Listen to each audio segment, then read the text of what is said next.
अहिल्या जिस गौ माता की सेवा करती थी, उस गौ माता के साथ में एक बेल की भी सेवा नित्य किया करती थी, जो धर्म का प्रतिबिंब रहा है,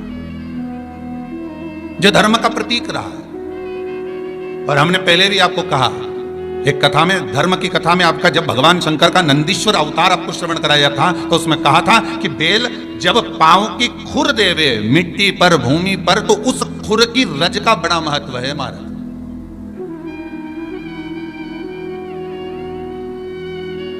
उस खुर की रज का बड़ा महत्व है। ये खुर रज कोई साधारण नहीं होती, कई जगह पर काम आती है महाराज। शास्त्र कहता है जिसको बहुत अधिक मात्रा में अगर लकवा ग्रसित हो गया है और वो नहीं पांडुकेश्वर का जल ला सकता, नहीं पांडुकेश्वर जा सकता, ना पांडुकेश्वर का पसीना जल ला सकता। आपको पहले कथा में कहा था कि जिसके शरीर को कंपन उत्पन्न हो जाता है, लकवा लग जाता है, जिसको मिर्गी की बीमारी हो जाती है, जो शरीर से एकदम हाथ पैर कंपायमान होने लगता है, तो बद्रीनाथ जाते समय बीच में पांडुकेश्वर पड़ता है। उस पांडुकेश्वर के कुंड का जल पिला देने से उस व्यक्ति का लकवा धीरे धीरे धीरे धीरे समाप्त हो जाता है। मान लो आप पांडुकेश्वर नहीं जा सकते, मान लो आप इतनी दूर नहीं जा सकते, तो उसका एक तोड़ है, एक लाभ है कि आप एक स्थान पर, जहां पर कहीं नंदी हो, कहीं बेल हो, नंदी को जानते हो ना, जहां पर नंदी को नाथा ना गया हो, नाथा हुआ नंदी नहीं चाहिए, नाथा हुआ नंदी मतलब जिसको नकेल ना डाली हो महाराज।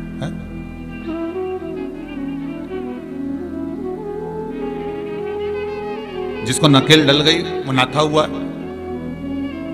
नंदी हो जाएगा। तो जिस नंदी को नाथा ना गया हो,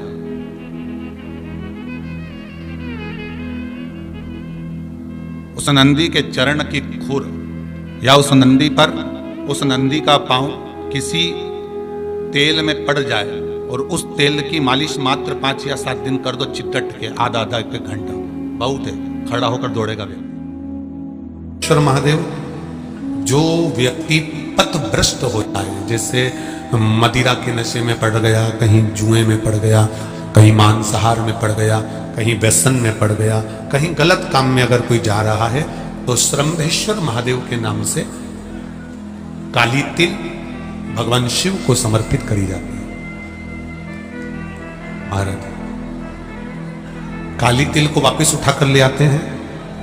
उसी काली तिल को जो मदिरा का नशा करने वाला होता है या जो गलत व्यसन में डूबा हुआ होता है, उसको वो सुबह के समय अगर नहीं खाता तो भोजन के साथ उसको दिया जाए। श्रम्भेश्वर महादेव। एक बेलपत्री का भी बहुत अच्छा प्रयोग है श्रम्भेश्वर महादेव का, मदिरा पीने वालों के लिए, मांसाहार, व्यसन में, जुए में, वेश्यावृत्ति में, पर नारी में, गलत जगह पर जो डूबे रहते हैं उनके लिए। पहले की कथा में उसका वर्णन किया है बेलपत्री। श्रम्भेश्वर महादेव, एक बार सब बोलेंगे, कौन से महादेव? श्रम्भेश्वर महादेव। फिर जम के बोल लो एक बार, श्रम्भेश्वर महादेव। जब हमारे घर में क्रोध बढ़ता है या कोई गलत कार्य में जाने लगता है, तो श्रम्भेश्वर महादेव का हमें शरणागति लेना चाहिए, श्रम्भेश्वर महादेव का पूजन करना चालू कर देना चाहिए। कई लोग कहते महाराज जी, ये श्रम्भेश्वर महादेव का मंदिर कहां मिलेगा, हम कहां पूजन करने जाए? कहीं नहीं जाना, तुम्हारे घर के पास में जो शंकर जी का मंदिर है वहीं जाओ, उसी देवालय में, उसी मंदिर में जाओ, श्रम्भेश्वर महादेव के नाम से जल चढ़ाना प्रारंभ करेंगे। वो जल जो गलत संगत में पड़ा हुआ है उसका आचमन कराना प्रारंभ करेंगे, अपने आप उसकी धीरे धीरे बुद्धि सुधरना प्रारंभ हो जाएगी। ऐसा श्रम्भेश्वर महादेव का है। कुछ स्थान हमारे यहाँ पर बड़े सुंदर सुंदर स्थान निश्चित किए गए हैं, जैसे कैंसर आदि के मरीज के लिए हम लोग पहले भी कहते हैं कि त्रिजुगी नारायण का जल बड़ा महत्व रखता है।